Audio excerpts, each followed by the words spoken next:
Thank you for reminding me. I need to put a big note on my forehead for meetings like this.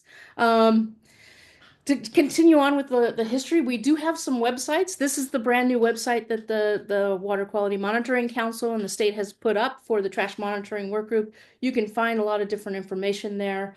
You can see when our meetings are. You can, if you click on home and, or I should say about us, you can actually revisit the charter if you're interested in doing that. And they also have some latest news up there, and I can see the statewide plastics monitoring strategy and plan. There's a link there for that.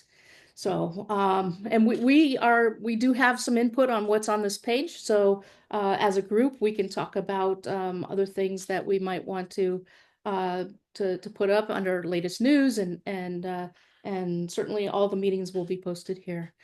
There is another website, trashmonitoring.org. SFEI has this website, and it has other information on there relative to trash methods and monitoring. The trash monitoring playbook, which Tony mentioned in his introduction, is there's a link to that, a video describing the playbook, and some other information on that page as well.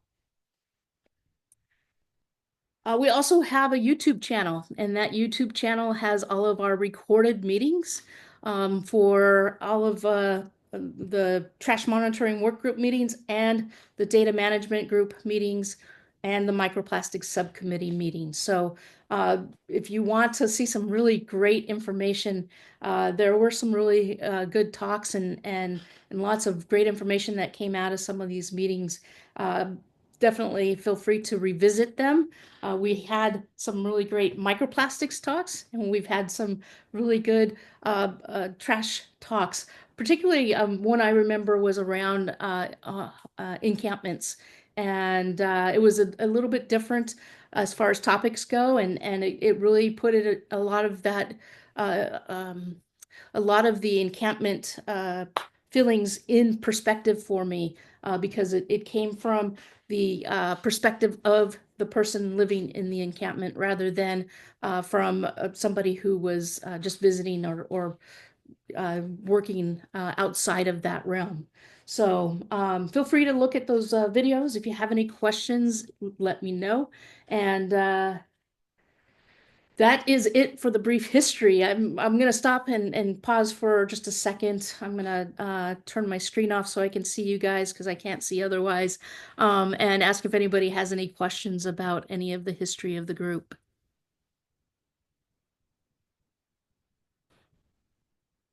Hey, Shelley, while people are thinking, I can also just weigh in and say the website that's hosted on the Monitoring Council, the Trash Monitoring Work Group website, that is for this group to use as they see fit. So, it's meant to be a resource. It's one of the ways that the council supports work groups is by providing the website, as a sort of landing place. So, uh, and it's always beneficial to have a water board employee as part of your work group because it's easier for them to update the website. If not, I can also help. Great. All right. Any other questions?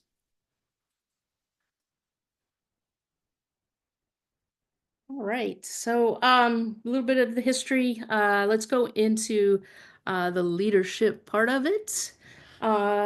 So, just to give you a little history on the leadership right now, it's the main work group, and we've got three or two subcommittees. And you can see that Tony Hale and Wynn Cowger are the leads for the data standardization, management, and coordination team. And for microplastics, it's been Scott Coffin, Monica Renzio, and myself that have been uh, running that group. We did have two other subcommittees, encampments, and we had also citizen science.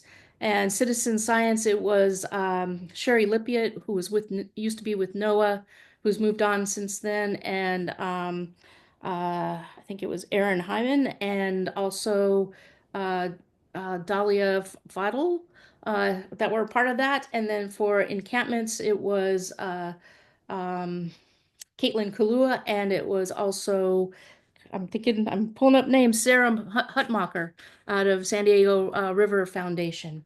And many of those people have moved on, and there was no interest from anybody else in taking over. So those groups have not been meeting regularly at all.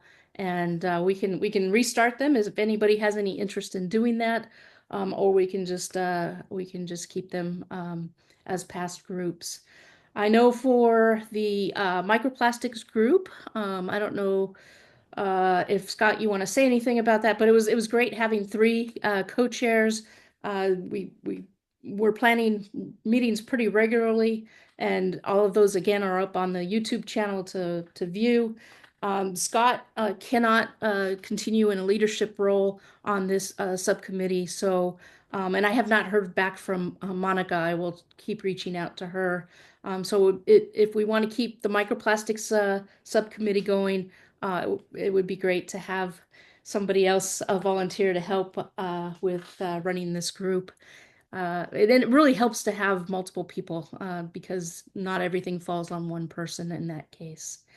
As far as the overall work group and my being chair, the charter does say two, and I'd really love to have a co-chair. And if anybody's interested in that as well, please feel free to reach out to me, and I'll be reaching out to others as well before the next meeting. If there's two people that want to do it, that would be great too. I'm totally willing to step down, but excited to get at least one other person, if not two, in in that position.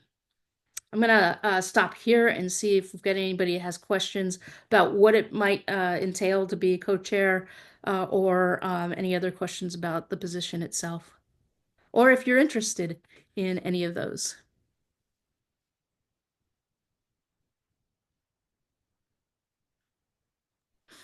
Shelly, I have a question. Well, I guess one, I'd be interested in helping out in any way that, like, if it's the microplastics subcommittee or helping you on co-chairing the work group, kind of wherever you need me, if that would be helpful.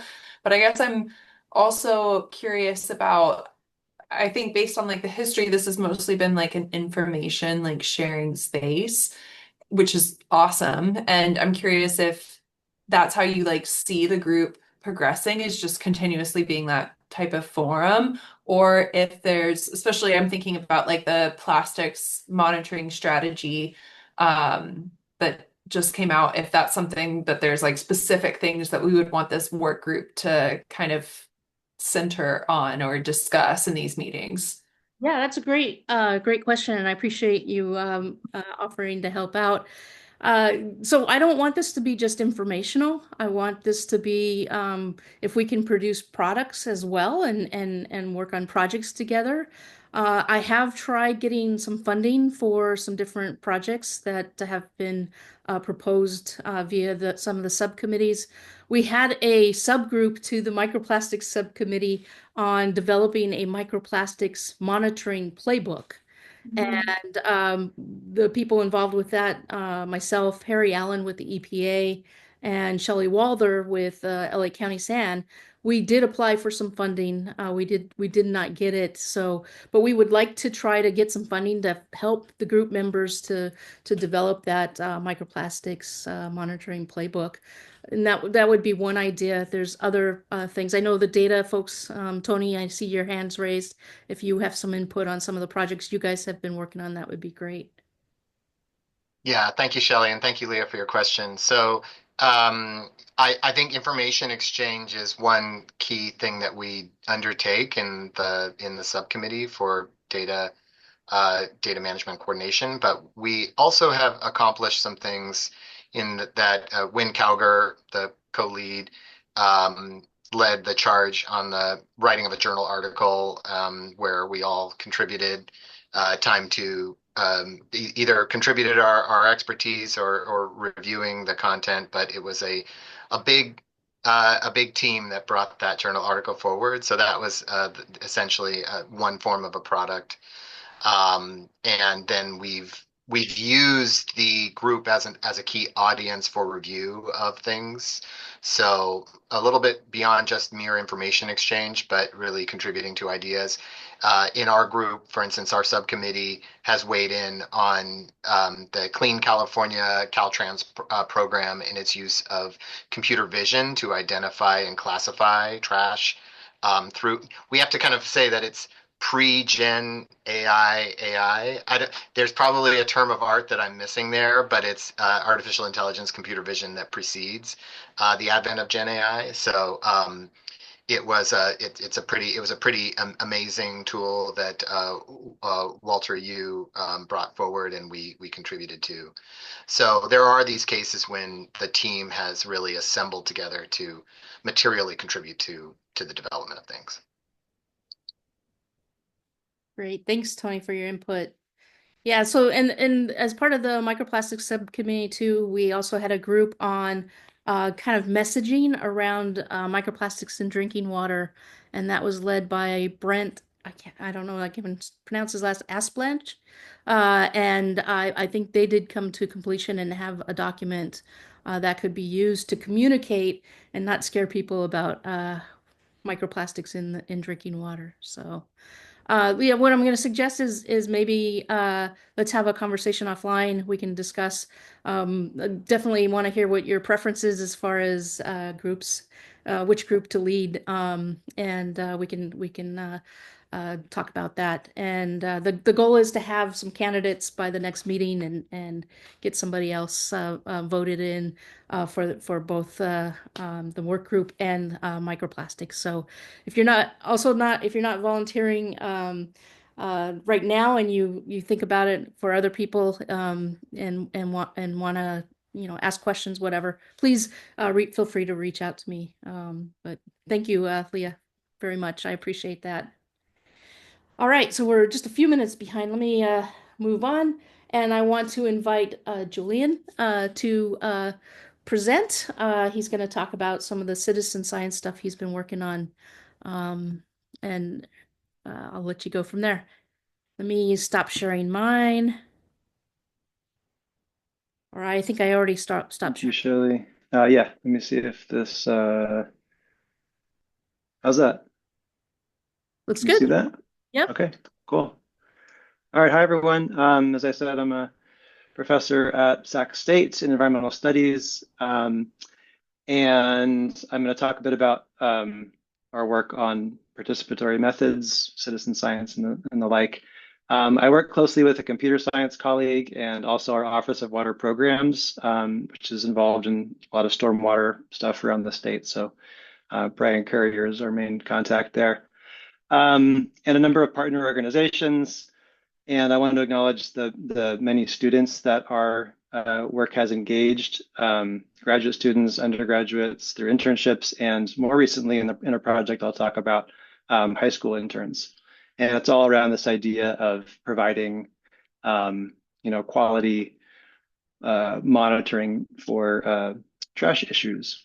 So, I'm sure we've all been out on a cleanup, and my approach to this really starts with this really kind of simple experience, accessible experience of just picking up trash. And this is a shot from the Sac State campus, our iconic mini Golden Gate Bridge, and some students that have just picked up the trash in the foreground. Although they didn't put the picture in the foreground, they didn't put the trash, so I had to move a picture of the trash into the foreground. Anyway, we've probably all done this kind of thing.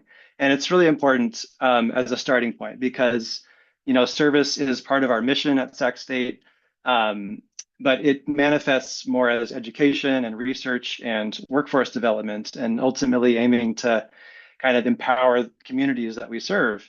And we are really embedded in our community. So it's an important way that we think about our role in California. So as we bring in the regulatory context of like managing trash and the trash amendments and the world that many of us work in, it's important for me to attend to the kind of social process of how we do science and monitoring and management professionally, and how we bring in the next generation of folks to address the problems that we're concerned about. So from the starting point, we've started to work in the regulatory context with our campus facility as a stormwater permittee. And the data needs around trash monitoring.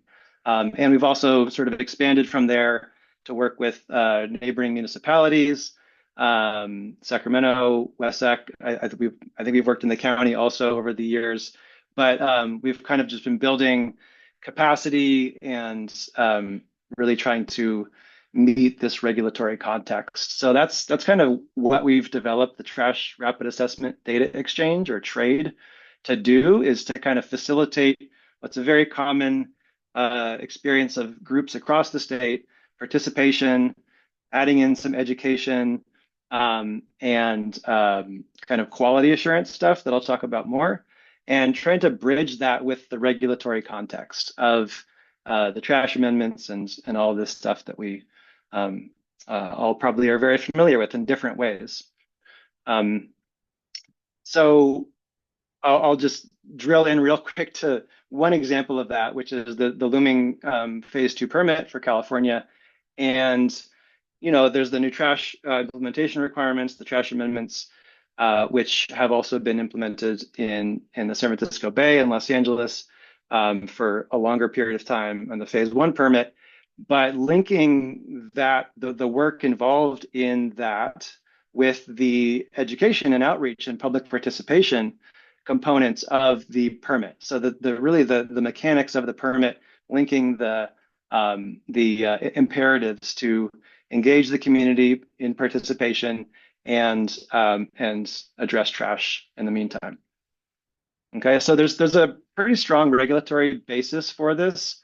Or I wouldn't say necessarily regulatory, but governmental or governance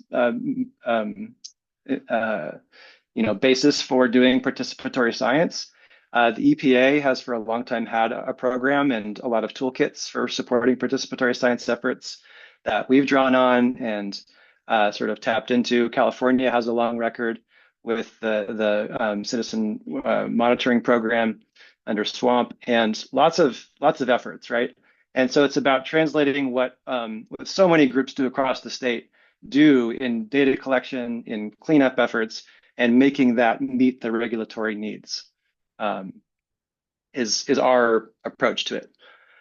So generally, background on citizen science, there's a huge spectrum of possibilities for what that means. And, there's lots of apps available to do trash monitoring, right? And there's sort of open source and crowdsource approaches to that, all the way up to much more involved and what we might call like co-creative ways to do science.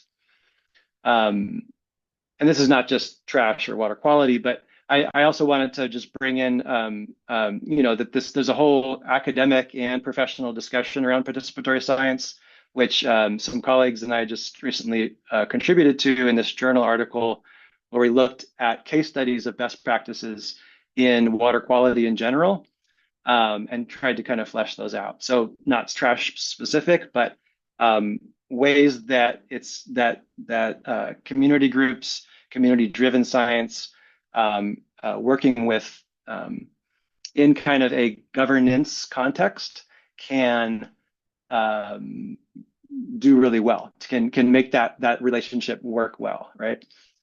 To improve the environment, to meet goals, et cetera. So just wanted to flag that, and happy to share with folks offline. Going back to the trade platform, to do this connection, we've built a website and a bunch of resources. Really three main components.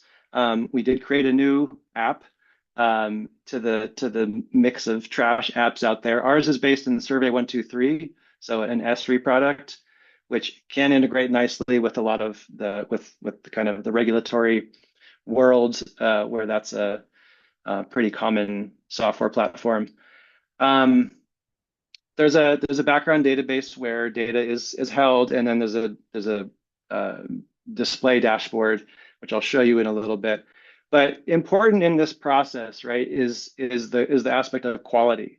And one of the biggest lifts in our work has been developing the protocols and the kind of wraparound quality assurance planning to make the data that students and community-led efforts collect, make that meet the regulatory needs. So the quality of that data, when well planned and well executed, we would call regulatory quality data. And we have this distinction in our dashboard of data that has been collected under the QAPP protocols versus data that was just collected either in a training capacity or by community groups that didn't follow the QAPP. So we've built this out at Sac State and with regional partners. Here's just some imagery from campus. You know, lots of training, lots of step-by-step, protocols that get us where we want to get in terms of that quality. And here's just a image of our app. Okay, so what does it look like in practice? And here I'm going to highlight a regional project in the San Francisco Bay that we've been doing for 2 years now, and just as a way to show the dashboard also.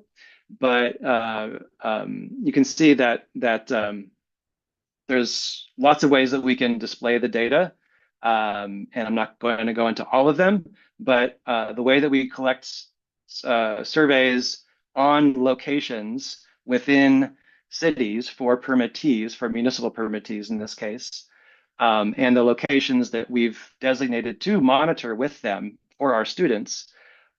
We collect a lot of site information, photos, site attributes, and then they do itemized surveys of actual items, which is something that some groups do, but in the municipal permit context is not always done, right? It's more about the overall condition and improving that condition over time, if you're familiar with the on-land visual trash assessment, which we also do. And that's a qualitative assessment of trash conditions on a 1 through 4 scale, where 1 is the most desirable, 4 is the most littered.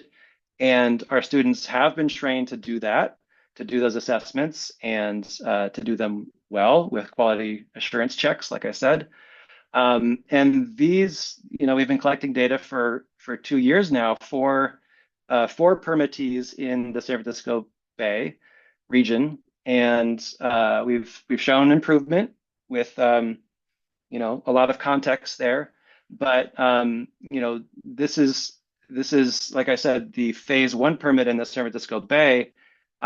These requirements are coming to statewide phase 2 permits, which is a very different scale of permittees, the number of permittees that are going to be doing this work. And so we see this opportunity to really scale this up.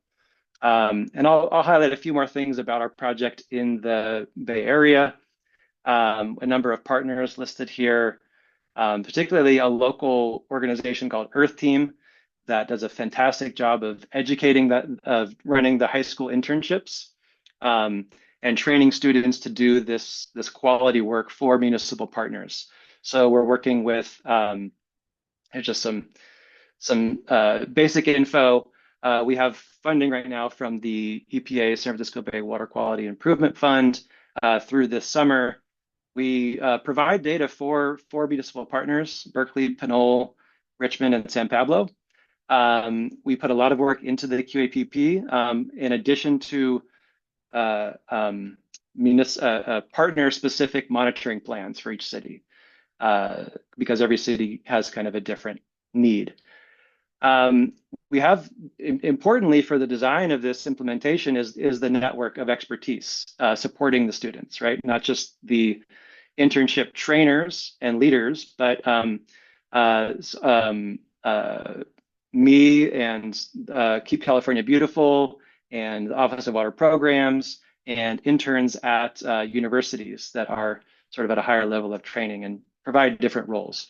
So it's really this kind of network design that supports the goals, and it's not just handing students an app and saying go do monitoring, right? So we've accomplished over 300 surveys so far, and I'm really proud of that we've done that much work for and with the cities.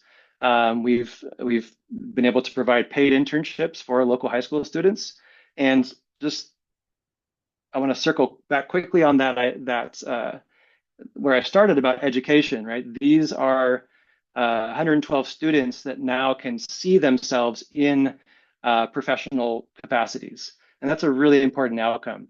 Um, I'm proud to also say that several of our interns have gone on to universities, and several of our university interns have gone on to fellowships and professional positions in stormwater management.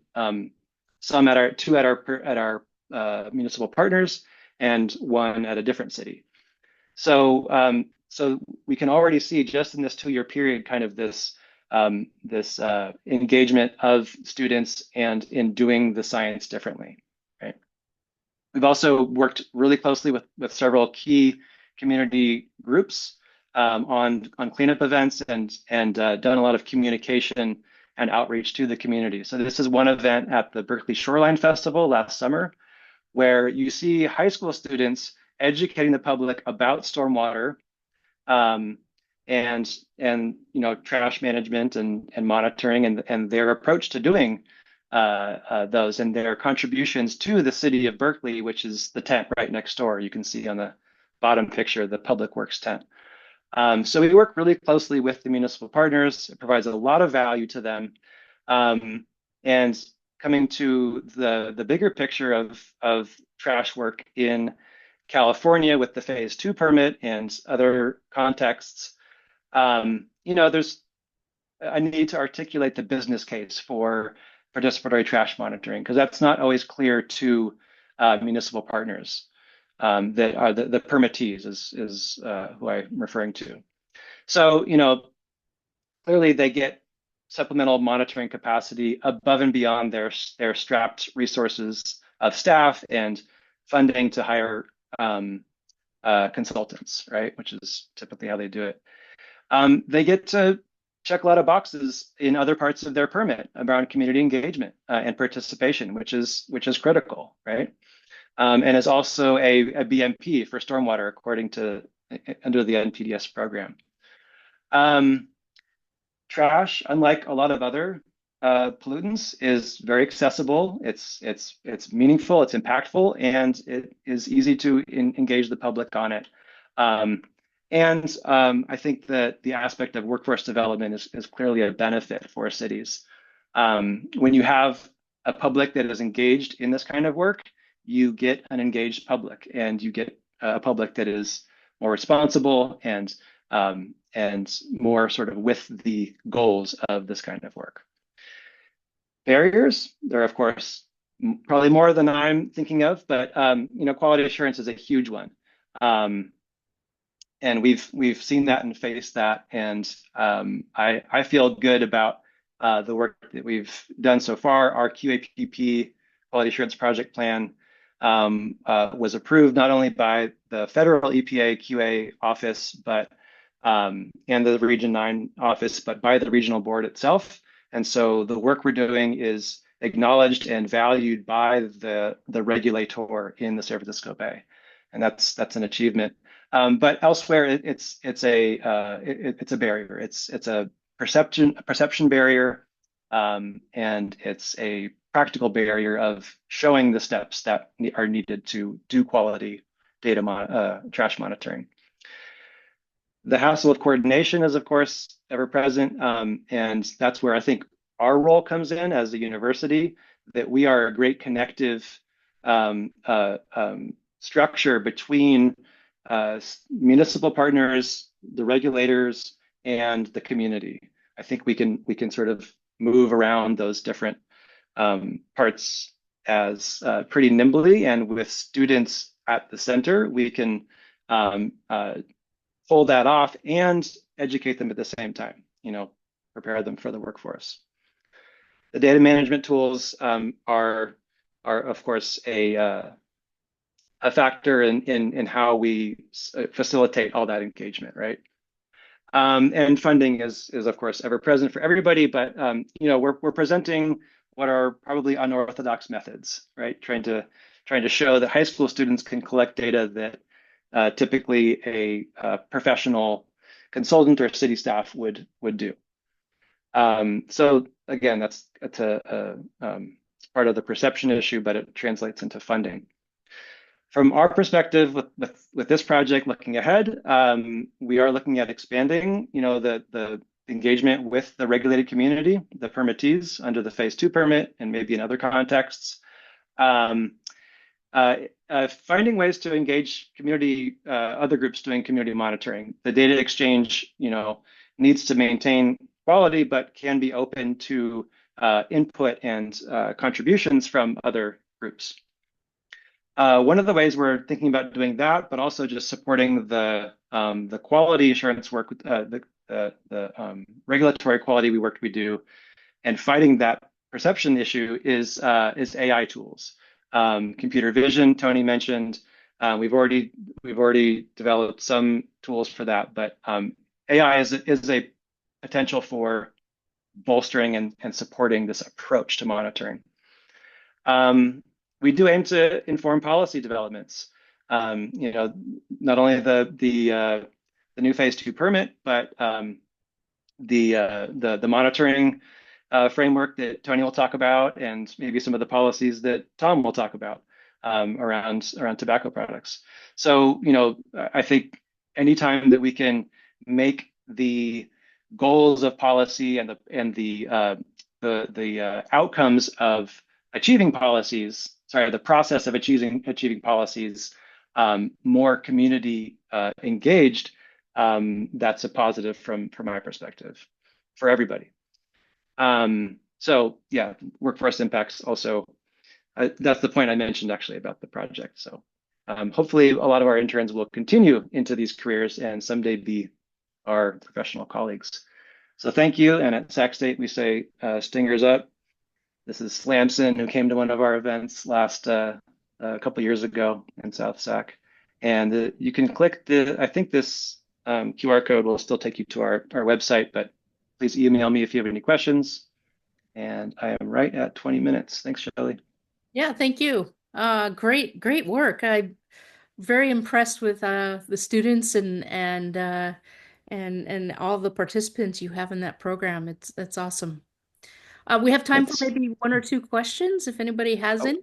And then if you can start sharing your presentation, Tom, we'll start up in just a second. Any questions for Julian?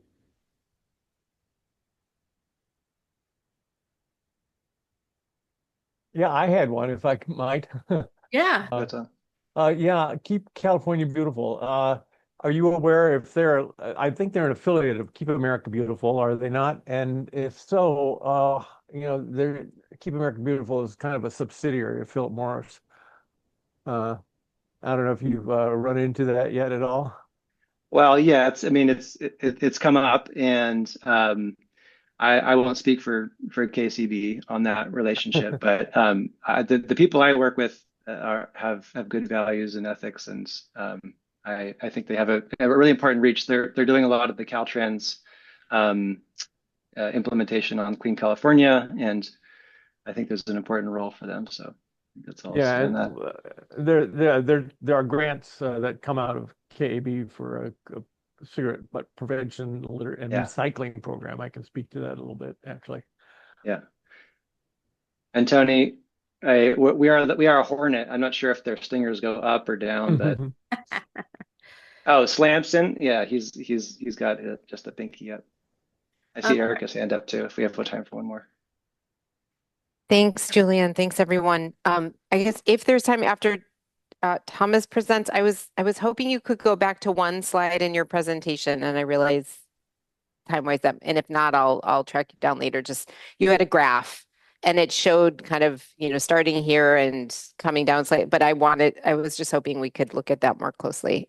I wanted to better understand it. Thank you. Thanks, Erica. Yeah, why don't we do that after everybody's gone, and then if we have time, we can have him put it back up. All right, Tom, you're up. Right. Well, thank you very much. And it's a pleasure to see some familiar faces and hopefully provide some new information to people that haven't quite heard me before. But I've had a couple of opportunities to present to probably several different groups that you may have been with. I'm with the Center for Tobacco and the Environment at SDSU. This is funded primarily from the Tobacco-Related Disease Research Program, which comes from the taxes on tobacco here in the state. And it's a very unique kind of opportunity. It's a very significant funding source, but it's also funded a lot of stuff in the public health departments, both locally and statewide, where it's allowed California to really make huge advances in tobacco control. And they've taken on the issue from the state health department side, as well as the tobacco-related disease research program of tobacco and the environment.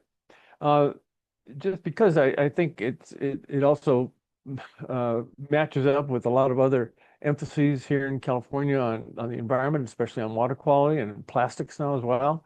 And that it becomes, a kind of investigator on a lot of these issues, along with trash, water quality, plastics now. And we've also done a fair amount of citizen science on this too. We've got our website, or rather our app that helps to identify tobacco product waste as something that can be quantified.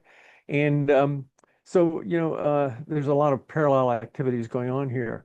And I think you were right about Julie, the first thing that happens is cleanups. And that's kind of what I did when I was trying to get going on this in, oh, geez, probably 2009 at SDSU, where we did cleanups on the campus every year around Earth Day to see what was there on tobacco product waste, and found 20,000 butts every year. And it was enough to help really help kickstart our research activities as well.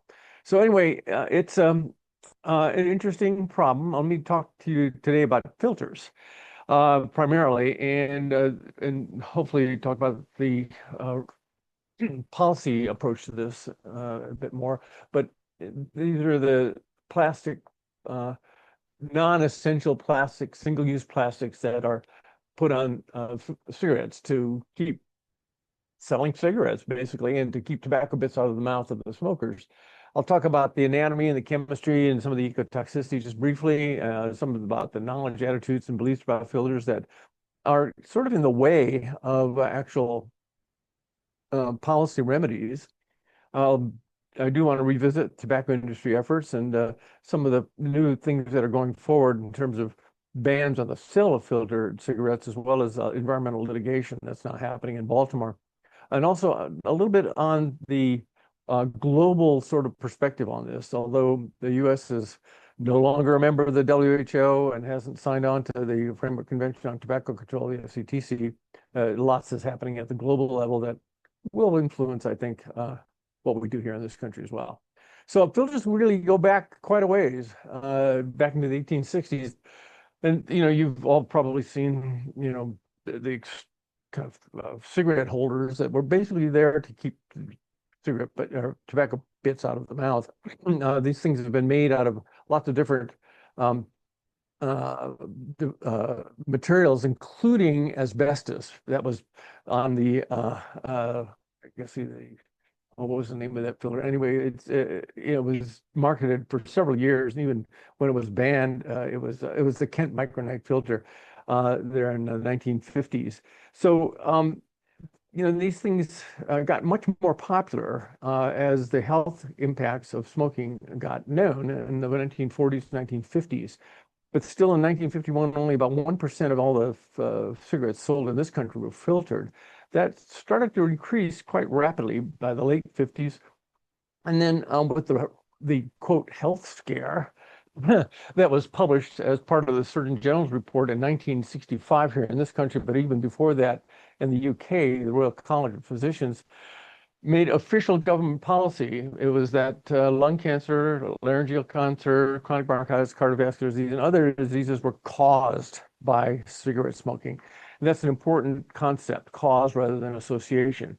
A lot that it required rather strict criteria as to what causes disease. It's not just, more frequent, but it's much more evidence in terms of strength of the association, dose response, biologic plausibility, and consistency of the response across different kinds of studies. So this was really important, and it really did move the industry to almost universally start advertising light, low tar cigarettes, looking to see about reducing the measured um, yields of tar and nicotine.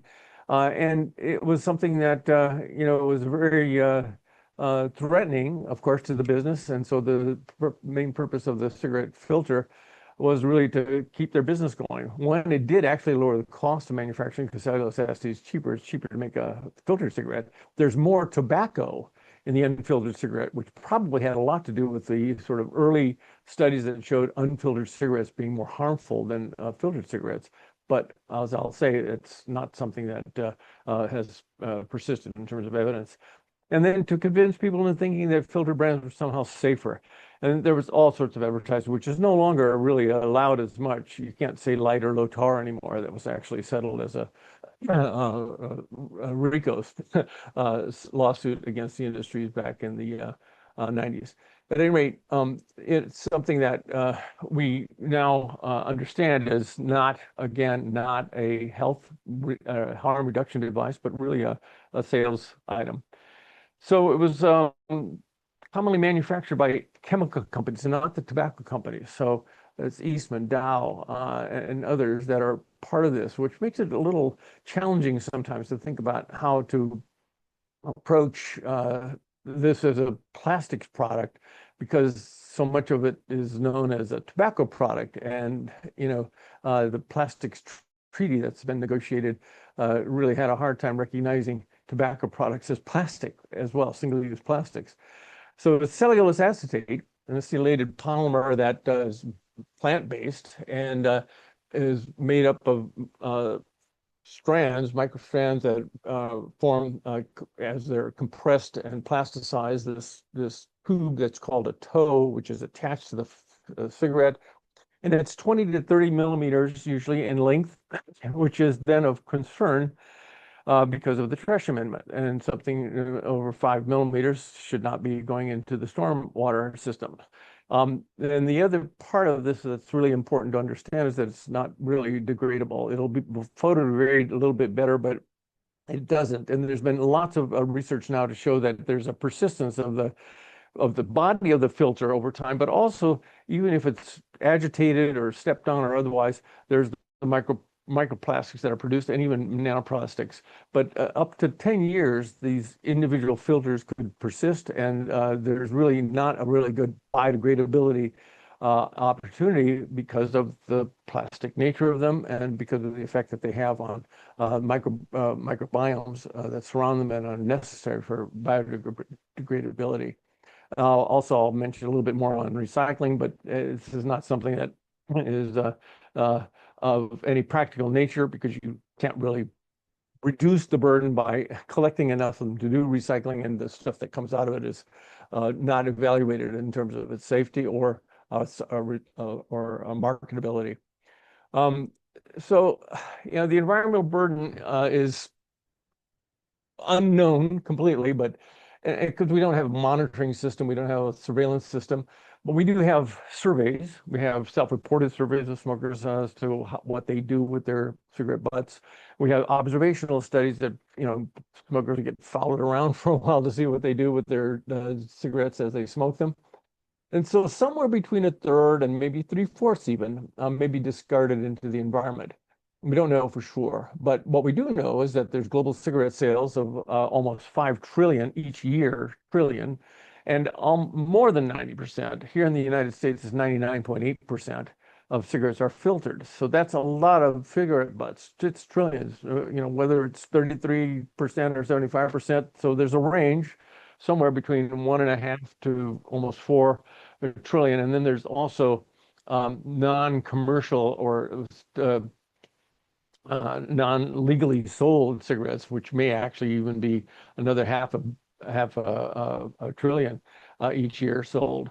So there's a microplastics burden that is generated by these discarded butts, where a filter weighs about 0.14 gram, and it's all cellulose acetate plus a little bit of paper. But there's around 300,000 metric tons per year. Um, and the environmental impact of this, well, we're not sure of this, but we are sure that there are decades now of plastics going into the environment and a continued source of them. And we've done studies where around San Diego, we've basically done a sterilizing cleanup of 60 census blocks, and then gone back after a couple of months, and it's the same amount of tobacco product waste, or at least cigarette filters at least, that there was 2 months before that. So it's like a steady state equilibrium of continued cigarette butt pollution, and with the release of plastic microfibers as well when it's in an agitated sort of aquatic environment.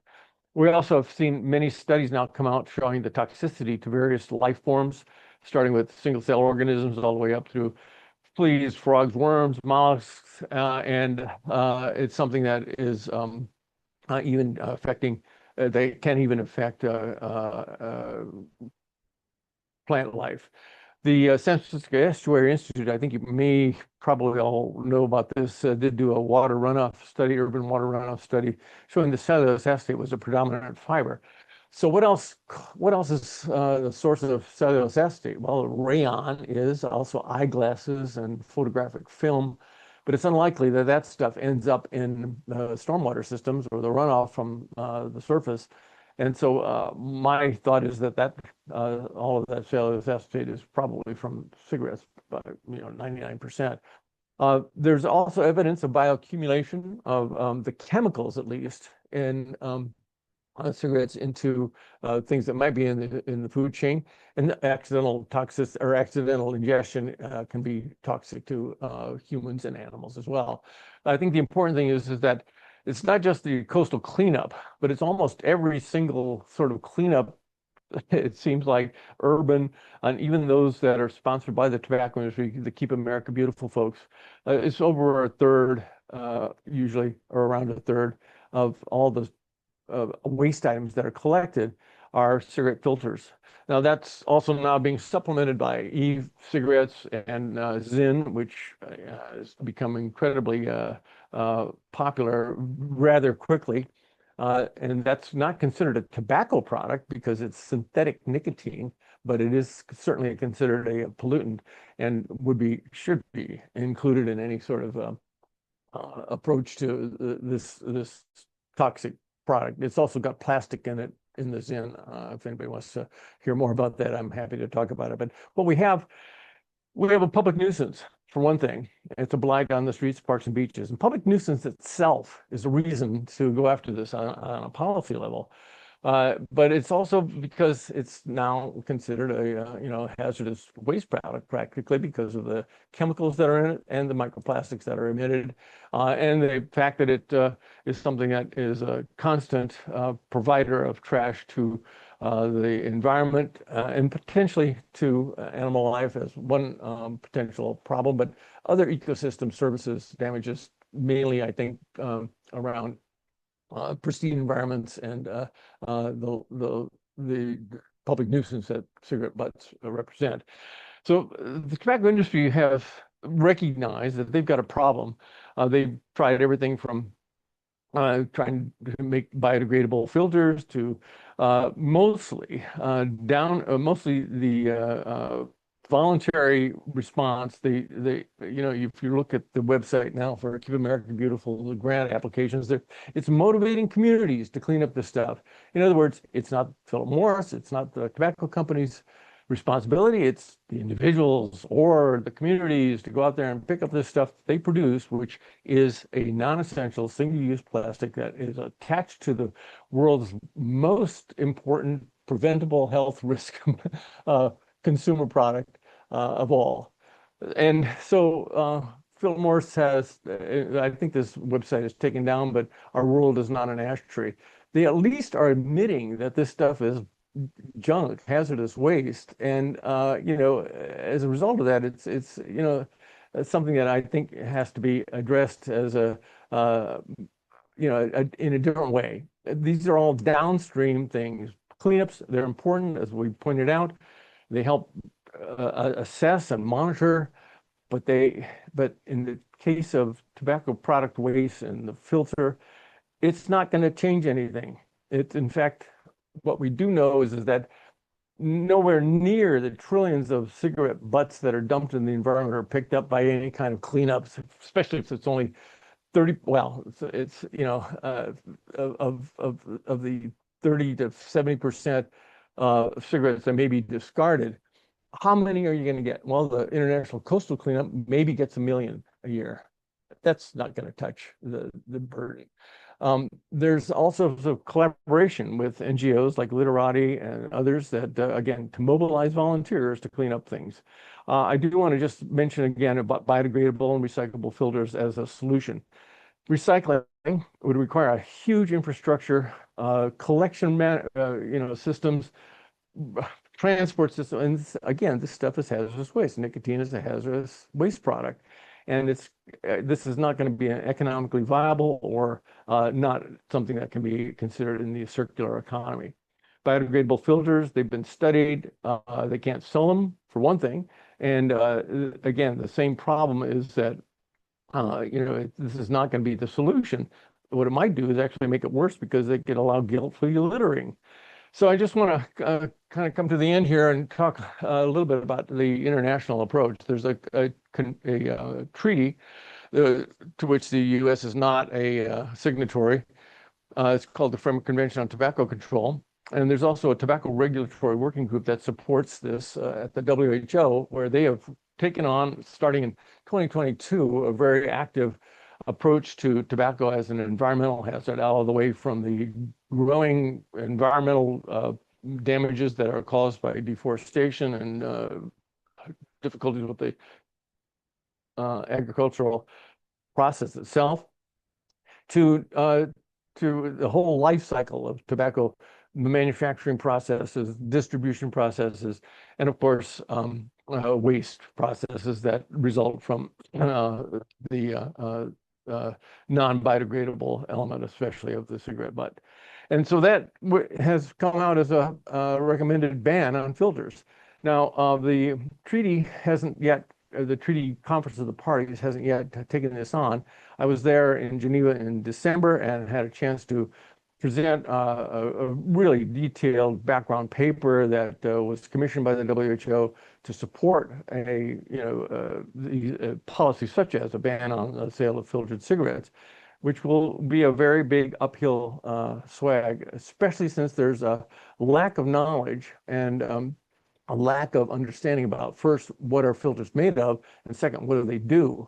So we have tried to address this, and we're going to try to do it again, I think. We actually did a clinical trial of what would happen if one did not sell filtered cigarettes. I think we have a lot of epidemiologic evidence to show that there's no health benefit from the filtered cigarette now, with later Surgeon General's reports and much more research. We did a little crossover clinical trial, and what we were able to show is that there's no difference in the chemical exposures and biomarkers that result from changing over to unfiltered cigarettes. We do show a slight decrease in the number of cigarettes smoked per day, dissatisfaction with the smoking, which is, of course, what I would like to see expanded. And so, that is something that I think is driving an objective that we've tried to do through our local, or through our center, through the WHO, through the state health department, that has then put the environmental approach to tobacco control into its local lead agencies, that is all the counties and cities that are getting grants from the state to do tobacco control, now consider this as part of that whole process. So this is joined advocacy on the environmental side with public health advocacy against this major public health pandemic problem. And one town has provided some leadership by banning the sale of one county actually has banned the sale of filtered cigarettes, Santa Cruz. There you see the functionary people that are both environmental advocates as well as public health advocates. And you see the cigarette surfboards there in the background, which were made out of cigarette filters that were collected from beaches. And they've made a documentary film about this. I have a speaking part in it, and it's really a good demonstration of how environmental activism can help bring forward some tobacco control policy. Finalized, or the final idea that I want to bring you is Baltimore City has engaged a lawsuit starting in 2022, actually, and it's been holding off the industry's challenges to this. They want to hold the cigarette manufacturers liable for the cost of cleanup and environmental damages due to tobacco product waste, which they are able to document with data from Mr. Trash Wheel, who they actually have 4 of them in the Inner Harbor in Baltimore that suck up all of the trash that washes out of the storm drains and the streets, and they are able to count and enumerate all of the cigarette butts that they've collected there, 12 million since 2014. That's a great source of data. So the messages going forward are that cellulose acetate filters are these non-essential, widespread plastic toxic products that do not reduce harms. All the other stuff that's coming out now, vapes, ends, and other kinds of things are also considered hazardous waste because of the nicotine in them. We've got a lot of knowledge gaps to overcome, and this is something that surveys help us with, but also the lawsuit I think is going to be extremely important in getting the discovery material out on that. Environmental advocacy is what's really working with this as a tobacco control partnership, and something that will help denormalize tobacco use and help us move forward. So we've got a lot of research that still is needed. There's unintended consequences of the filter ban that still people want to explore. We want to make sure that there's a way, we have ways of resolving this misinformation about the value of the filter. And overcome the tobacco industry adaptations. They are a tough opponent. They're doing all sorts of difficult, challenging things now on the lawsuit. And then I think, need more information, just as we do with plastics in general, about the human health effects of the cigarette source microplastics that end up in the environment. So there's some resources here at the Center for Tobacco and the Environment at SDSU. And I thank you very much for the time. If there's some questions, opportunities here, I'd be happy to get into those when we get out of the sharing there. Okay. Hope I made it. Go ahead. Yeah, Dr. Novotny, so great to hear you present. It's always a treat. I've now had the pleasure of working with Dr. Novotny over the course of the better part of 6-7 years. I wonder, Dr. Novotny, in your experience, particularly as of late, the people who are in this meeting are people who are experienced in gathering information to inform decision making. And you are among the strongest environmental advocates and public health advocates I've encountered. Where do you think we fall short as far as providing the information that is useful to you in your mission? And so where can we improve, and what are some maybe areas where we are doing well that we need to protect? I looked and have quoted the Estuary Institute's study on the runoff so many times to show that there really is this cellulose acetate pollution that's out there. We need to be able to identify it specifically as coming from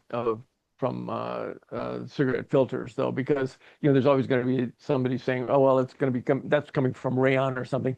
But being able to know, for us to know more about where the sources of environmental pollution are coming from and what they mean, in terms of the tobacco products specifically.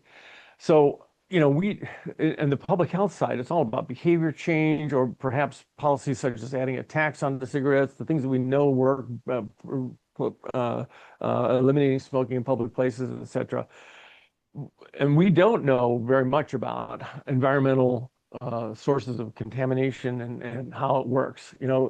I went down into the sewers to understand where the full capture devices work, and that kind of information about how the source that produces the pollution that we want to try to eliminate, and how that can be traced back to the products that are being discarded into the environment. I think it's a matter of really understanding sources of contaminated water and environmental resources so that we can speak to them specifically. It's a crossover of disciplines. Thank you. All right. Thank you, Tom. Appreciate it. Sure. Next up, we have Tony Hale.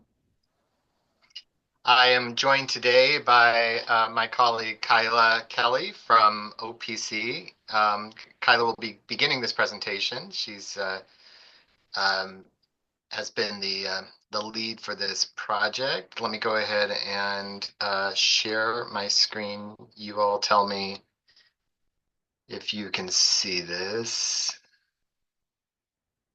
Are you seeing a presentation? Are you hearing me? Yes. Okay. Yes, on both. All right. Great. Great. So, Kyla, I'm going to turn it over to you. I welcome you to kind of introduce yourself more fully as the water quality program manager there. Hi, yeah, thank you, Tony. Yeah, as Tony said, I'm Kyla, the Water Quality Program Manager for the Ocean Protection Council. So I cover OPC's marine debris and microplastic portfolio in addition to other water quality concerns. And yeah, thank you for having us today to talk about the statewide plastics monitoring strategy and framework that we've contracted with SFEI to develop for us. Diana Lynn has also been a project lead alongside Tony. She couldn't be here today, but Tony's going to walk us through it. We're also contracting with Marie Rainwater, who's leading our public comment right now. Next slide, I should please. also just quickly note that Shelley Moore did contribute as well to this Yes. doc. Yeah. Thank you, Shelley. Thank you, Next Shelley. slide. Okay, so I'll just go over the brief purpose of how and why this came to be. As this audience knows, California has several policies to reduce and prevent the flow of trash and plastic debris into our waters in California, as well as other efforts to prevent the proliferation of plastic waste. And some monitoring occurs at the regional level, but we lack a consistent plastics monitoring program across the entire state. So having a statewide monitoring program is important for a number of reasons. We can establish a baseline of understanding of plastic contamination in the state's aquatic environments. Then with continued monitoring, establish trends in how that changes over time. We can investigate the impacts of this contamination to both humans and ecosystems. We can track the state's progress in reducing plastic pollution, evaluating the efficacy of some of the programs that have been enacted by the legislature or by various agencies. And we can examine the community benefits of successful management actions such as those. And finally, we can use this data to inform future management efforts. So this strategy and planning framework will inform the development of a consistent, coordinated plastics monitoring program and network to help California further address the plastic pollution. So I'm going to hand it back to Tony to talk more about what the strategy entails. Thank you, Kyla. So, led by the San Francisco Estuary Institute, our task was to develop a report that will help guide future statewide plastics monitoring program, a program that does not yet exist, but for which we need to develop the plan. So before I go into what's in the report, I think a lot of this will be familiar to you, but for those people who may be watching this later or have any questions, we'll define macro and microplastics. So in this project, we define macroplastic debris as plastic trash, with water quality regulations defining trash as being greater than 5 millimeters. Microplastics are tiny pieces or tiny plastic particles or fibers that are smaller than 5 millimeters.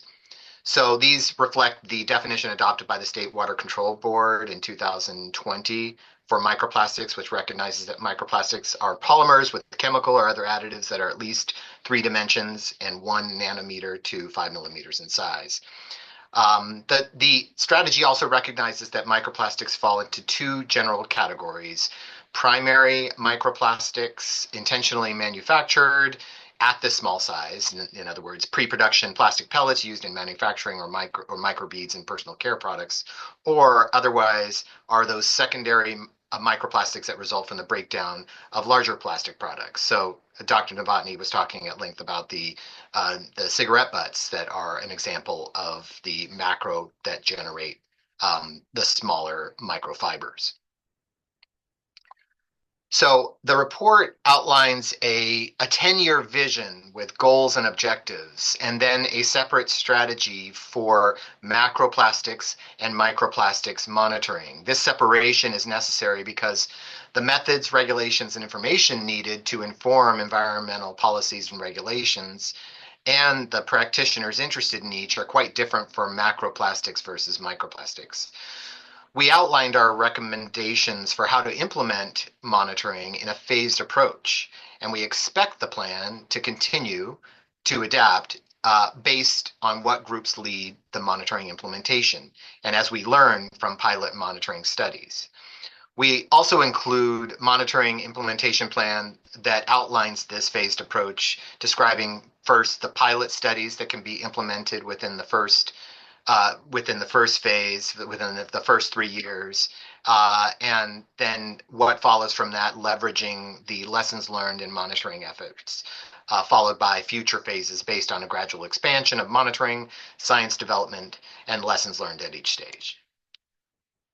So many of you may have had an occasion to be involved because the first year of the project involved gathering broad input to understand what questions various state agency programs and communities had related to plastic pollution. So we hosted a request for public comment to gather public input from individuals and community organizations. We had several meetings with representatives from state agencies to learn about what their programs do relating to plastic pollution and what monitoring information directly inform their programs. Then SFEI convened a group of 10 experts in trash and microplastics monitoring to provide scientific guidance as we developed our report. Some of you were involved in that technical advisory committee. We used this diverse input to refine scope and goals of the monitoring strategy, prioritizing the topics and articulating study questions that can be informed through monitoring was a big part of this process. So based on the broad input, we defined the priority goals for monitoring. The goals for this statewide plastics monitoring strategy are to implement monitoring that will measure and monitor the levels of macroplastics and microplastics contamination in aquatic ecosystems. We use this monitoring data to understand potential risks and impacts. Particularly for microplastics, this includes impacts to wildlife from ingesting those microplastics and then to humans from ingesting seafood containing microplastics. And most importantly, the information is meant to inform management actions such as identifying sources of plastic pollution, fibers from artificial turf or textiles, or, as we just heard, cellulose acetate, and then tracking trends in the environment to show the efficacy of management actions. In this report, we describe goals and objectives for monitoring this in terms of management questions, because these are framed as questions that water quality managers need to inform policies and regulations. It's simply a framing approach. For example, the first question is, what are the levels of microplastics in California surface waters? So as far as getting into the actual structure of the document, it contains 6 sections with a separate section for microplastics monitoring strategy and macroplastics monitoring strategy, as we noted. So starting with section 2, the microplastic strategy, it begins with articulating the management questions. For example, focusing on the environmental monitoring to evaluate potential impacts, monitoring to help identify major sources of plastics such as cellulose acetate. We have to clearly define what questions we are trying to answer and describe the type of monitoring that would generate scientific data to answer these questions. So the sampling and analysis methods describe the current state of the science and recommends methods that are being funded by OPC. Also provide a list of potential monitoring program partners. That includes a long list that should be considered during project, or I should say program implementation. So being able to share and assemble that list of program partners reflects the need to connect with existing experts in the field and leverage those connections as a network. Also, bear in mind the locations and geographical considerations based on the specific questions that the program is trying to answer. So phase 3, the monitoring plan framework, offers a phased approach for implementation, starting with the pilot studies that leverage ongoing monitoring efforts. It describes the information needs and organizes them into questions answered in the early phase of program implementation, while others require more scientific development and will be addressed in a long term, such as evaluating trends. So from there, we describe the approach to use lessons learned from the pilot phase to expand monitoring. We also outline the types of studies we recommend to be implemented in the near term and long term, envisioning the monitoring to expand as methods improve. Again, this is a focus on microplastics where some of the methods are still in development. But we do recommend that future monitoring should include fish and shellfish monitoring with near and long-term monitoring information made available in the course of time. So now we're pivoting to the separate sections reflected by the macroplastics interests. It reflects a similar structure to the microplastics. However, it also recognized that trash and plastics monitoring have been ongoing for decades across the state, whereas, of course, the microplastics monitoring is still fairly new. So sections 4 and 5 are dedicated to the macroplastics side of the plastics issues.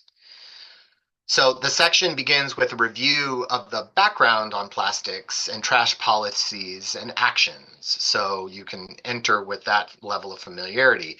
From there, its structure mirrors the microplastics outline described earlier, with an emphasis on relevant management questions, sampling analysis methods, potential program partners, and location and geographic considerations. So all of those, the structure is meant to mirror the outlines that you heard me just talk about. Section 5 describes implementation similarly to the microplastics focus. However, it also describes how to leverage and coordinate existing monitoring efforts with the recognition that macroplastics monitoring is often part and parcel of trash monitoring. So beginning with that pilot studies, it also is recommending that regional program coordination in the early phase. So the phased implementation begins with a pilot of what is called the plastics material coefficient. And some of you had some comments on this while it was in early development. Essentially, it seeks to determine the portion of unmanaged trash found in the environment that is plastic. Determining whether this figure offers some regularity will determine its application to trash analysis. Its primary value is to offer ways to compare trash assessments across geographical differences. So the coordination that we talked about focuses on, would initially focus on source identification in aquatic and marine environments, which is a common management concern.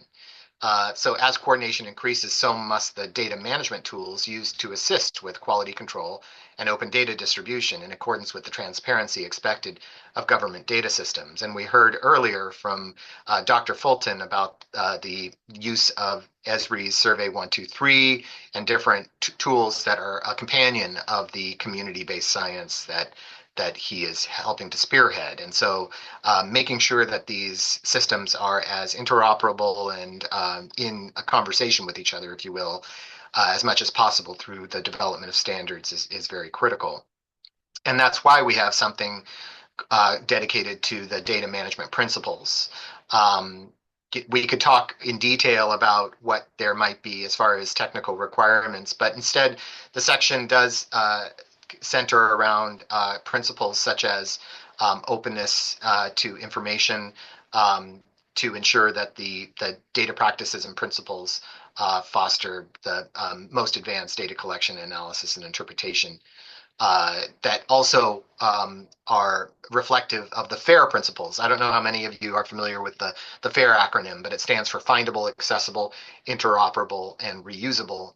All of those, I think, are now familiar to you in one way or another, with findable referring to, making sure that things are discoverable, accessible. Accessible is one of those ambiguous terms. It might refer more technically to accessibility within the disability context, or it might be more about making sure that things are as open to the public as possible. I think that it's as written, it's kind of more about making things open to the public, but accessibility from a disability standpoint is altogether important as well. Interoperable is about making sure that we pursue standards that help to make server to server, computer to computer communication possible, but also in terms of making sure that methods for data collection, the kinds of survey methods, are as interoperable as possible. And so the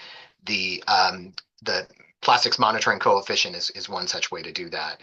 With reusability, again, being part of this, where you're making sure that the investments you're making in data collection can pay off not just for the moment, but for the longer term.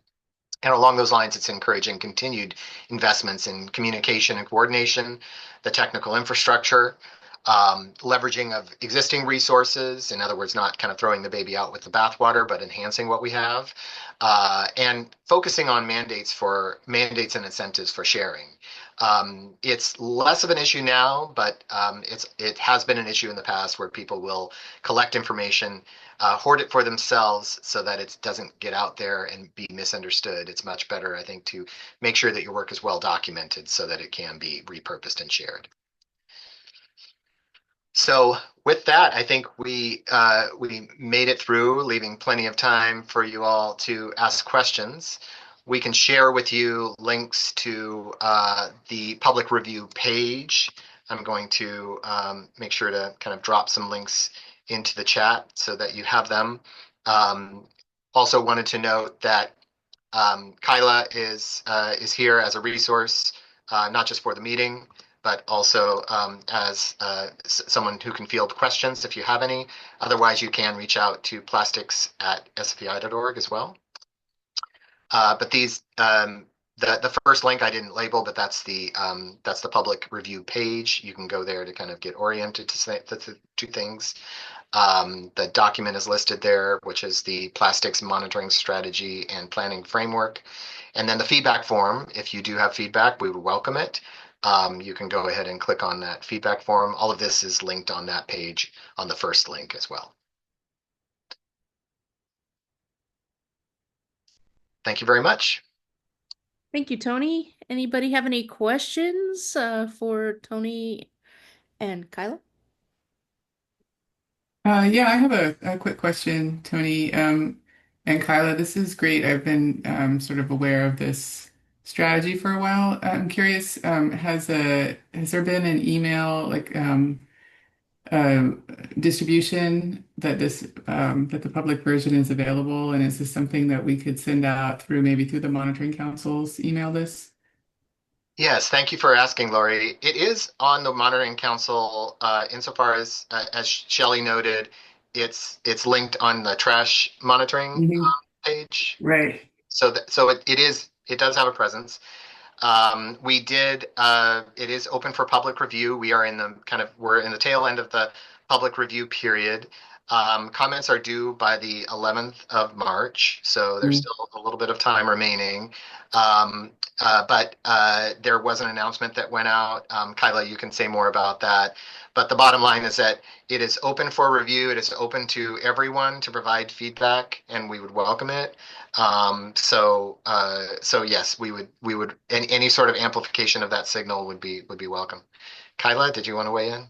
Yeah, Lori, I'll just mention we released it on OPC's listserv, so that went out to whoever Oh, okay. subscribes to us. Um, and it's on our website, but we welcome, yeah, as you said, amplifying it via the Water Quality Monitoring Council if you're interested. That would be Yeah, I could just copy appreciated. and paste your announcement and send it out to the council email list and with the deadline. Okay, That'd be great. Thank you. that's pretty easy. Sure.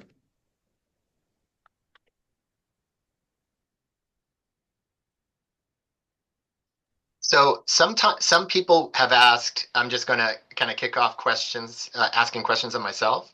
So some people have asked, will there be, with the implementation of such a program, is there a cache of money waiting to be applied? And that is still yet to be determined. So just uh, it is something that will require resources. We understand that part of what the strategy and implementation planning framework is trying to do is to share what resources would be necessary. So it is part of scope is to identify the sources of funding to make this successful. Jenny? Yeah, hi. This is great. Jenny Stevenson from EPA in our zero waste section.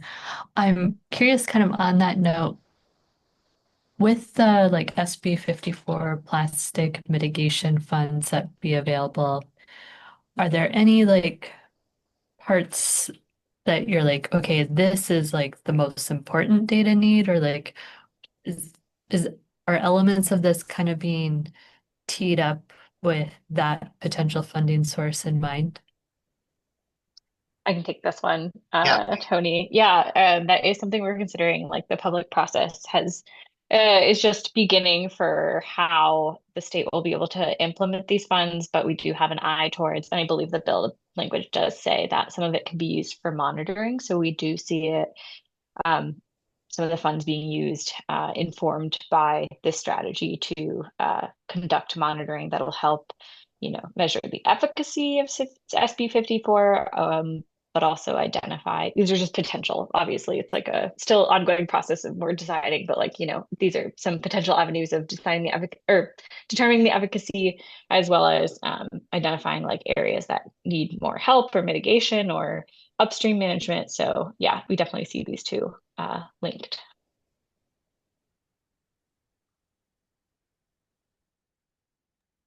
Thank you, Jenny. Any other questions?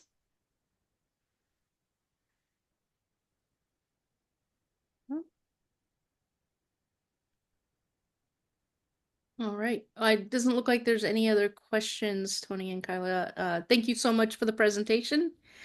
And I'm sure if anybody has any after we're done with the meeting, if you want to reach out to that email that Tony shared, he'd be happy to answer your questions. All right. So we are pretty much on schedule. I want to go back and share my screen one last time. Let me do that. And these materials will be available to you via the monitoring website for the trash monitoring work group.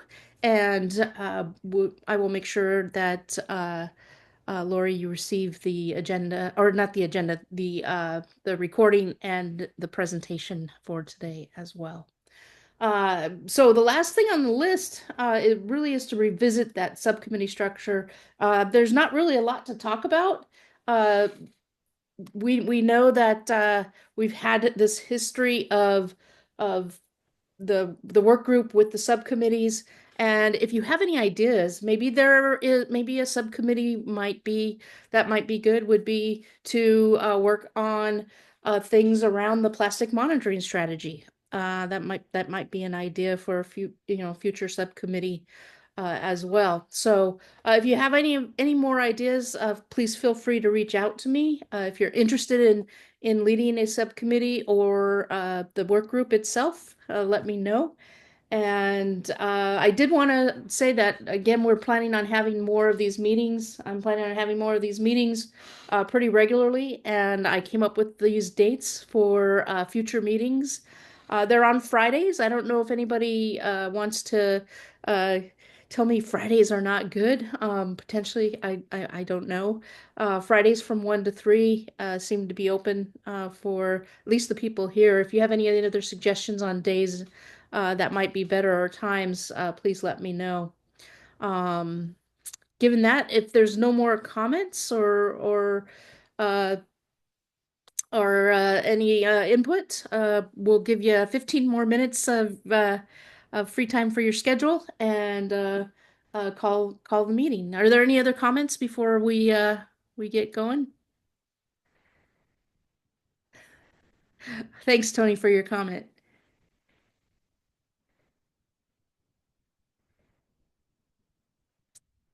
Any other anything else? All right. Julian, did you want to, I don't know if, Erica, you're still on the call. If you want to bring that slide up. I am. Thank you. Yeah, Oh, sure. Let's do it. almost What I forgot. might actually do is, wait, turn my video on. I might actually do is just bring up the dashboard itself so we can look at it in different ways if we want to. Shelley, did you want to finish closing out the meeting? Sorry. Yeah, the meeting is officially So closed. Yep, we are adjourned. yep, Okay. we're adjourned. Thank you, everyone. Shall we stop recording then? Yep, we can do that. Not that we're revealing